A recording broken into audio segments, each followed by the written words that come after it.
அனைவருக்கும் வணக்கம். நண்பர்களே, எல்லோரும் எப்படி இருக்கீங்க?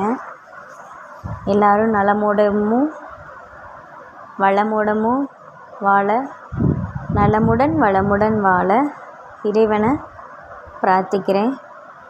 உங்களுக்கு இன்றைக்கி ஒரு கதை சொல்ல போகிறேன். இது என்ன கதைன்னா, மகாபாரதத்தில் இது ஒரு வகையான கதைன்னு வச்சுக்கோங்களேன். முன்னொரு காலத்தில் பத்ரிகாசிரமம்னு நம்ம போன பதிவில் மகாபாரதத்தில் பார்த்தோம். பத்ரிகாசிரமம்னா என்னன்னு தெரியுமா? இப்போ நம்ம சொல்கிறோம் இல்லையா, பத்ரிநாத்னு, இமயமலை அடிவாரத்தில், அதுதான் பத்ரிநாத். அங்கே ஸ்ரீமன் நாராயணன் இழந்த மரத்தடியில் தோன்றியதாக அவதாரம் எடுத்ததாக சொல்லப்படுது. அப்படி இருக்கிற அந்த பத்ரிநாத்னா பத்ரிகாசிரமம், சரிங்களா? போன மகாபாரத வனப்பருவத்தில் பகுதி 10 பத்ரிகாசிரமத்தில் அவங்க வாழ்ந்தாங்க.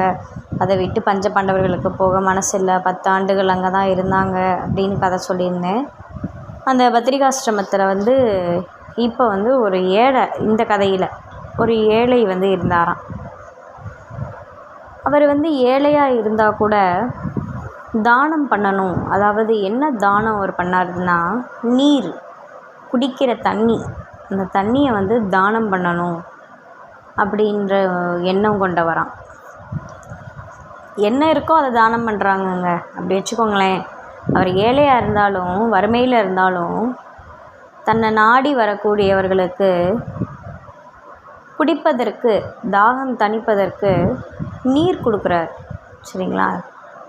நம்ம சொல்கிறோம், மழை நீர் தாய்ப்பால் மாதிரி. நீர்ன்றது மனிதனுக்கு அவசியமானது, இன்றியமையாதது. நீரின்றி உலகில்லை, நீரின்றி அமையாது உலகுன்னு வள்ளுவரே சொல்லியிருக்கார் இல்லையா?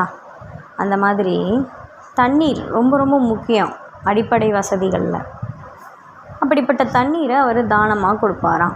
அவர் வீட்டுக்கு முன்னாடி ஒரு தொட்டியில் தண்ணி வச்சு நாய், பூனை, விலங்குகள், பறவைகள், மாடு, இன்றைக்குங்க நிறைய பேர் பார்த்திங்கன்னா, கருணை உள்ளம் கொண்டவங்கள சொல்கிறேங்க, மழை காலத்தில், வெயில் காலத்தில், எல்லா பொழுதுகள்லையும் வாசலில் ஒரு வாளியில் தண்ணி வைப்பாங்கங்க.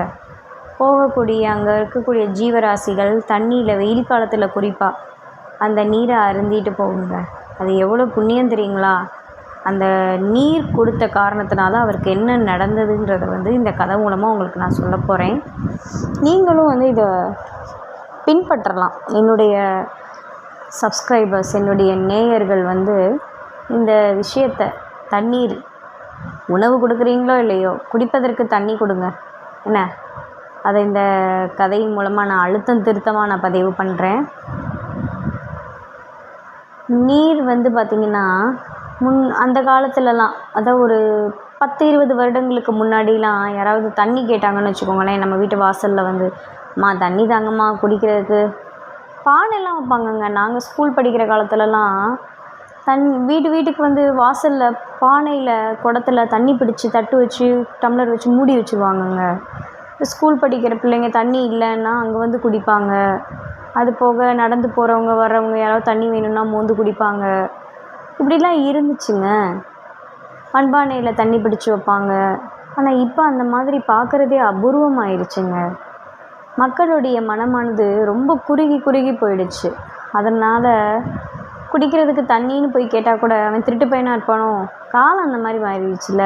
அதனால் அம்மா தண்ணி தாங்கம்மானா ஓடி என்ன வேலை பார்த்துட்டு இருந்தாலும் போட்டதை போட்டபடி போட்டுட்டு அம்மாலாம் ஓடி போய் தண்ணி கொடுப்பாங்கங்க. யார் தண்ணின்னு, தவிச்ச வாய்க்கு தண்ணி கொடுக்கணும் அப்படின்னு சொல்லுவாங்கங்க. ஆனால் இப்போ அந்த மாதிரிலாம் இல்லைங்க.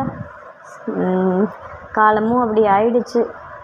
என்ன பண்ணுறது, நம்ம நவீன உலகம்னு சொல்லி நம்ம எல்லோரும் என்ன பண்ணிட்டோம், மனது, நம்மளுடைய தர்ம சிந்தனை எல்லாத்தையுமே ரொம்ப குறுக்கிட்டோம், சிரித்து கொண்டோம், அவ்வளோதான். சரி வாங்க கதைக்குள்ளே போவோம்.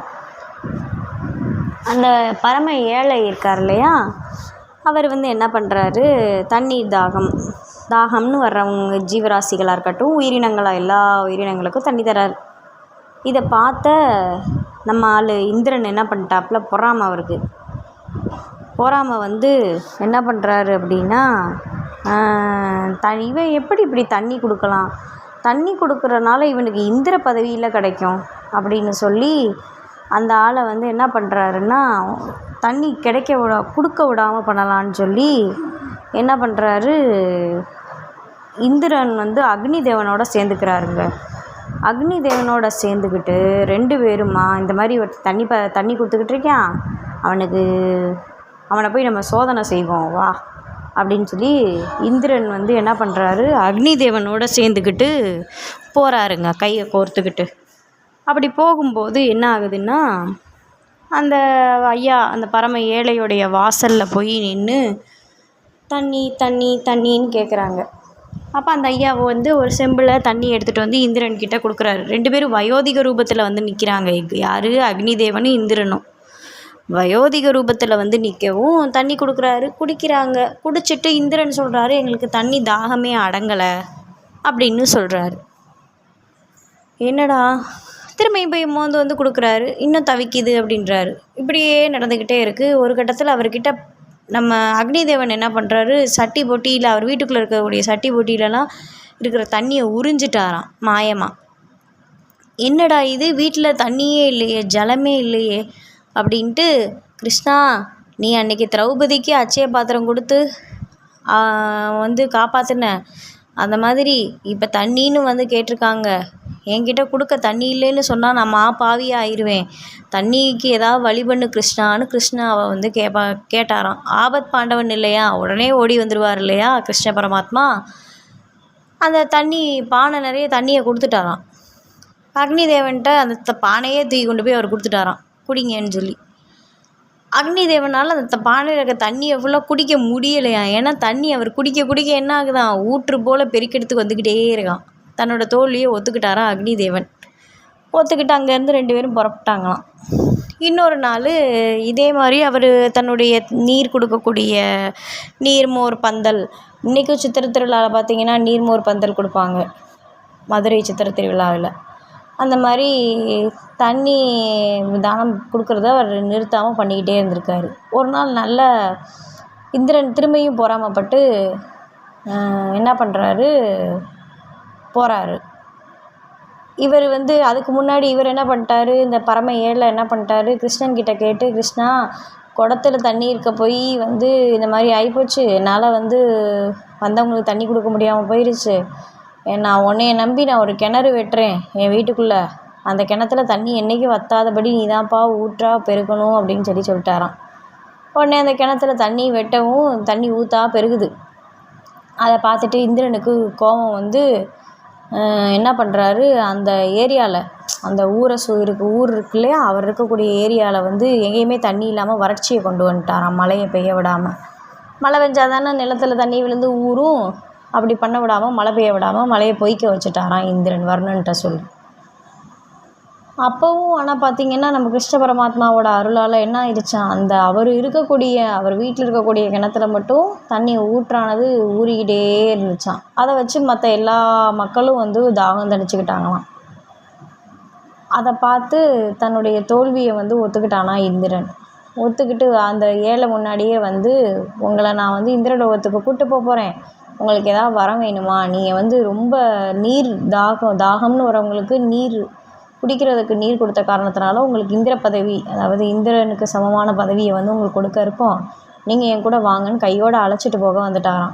அப்போ அவர் சொன்னாராம், என் கிணத்துல இருக்கக்கூடிய தண்ணியை குடித்த எல்லா மக்களும், குடிக்கிற எல்லா மக்களும் சொர்க்கத்தை அடையணும், அதுக்கு நீங்கள் தான் வந்து வழி பண்ணணும், என் கிணத்துல என்றைக்கும் தண்ணி வற்றாமல் இருக்கணும்னு சொன்னாராம்.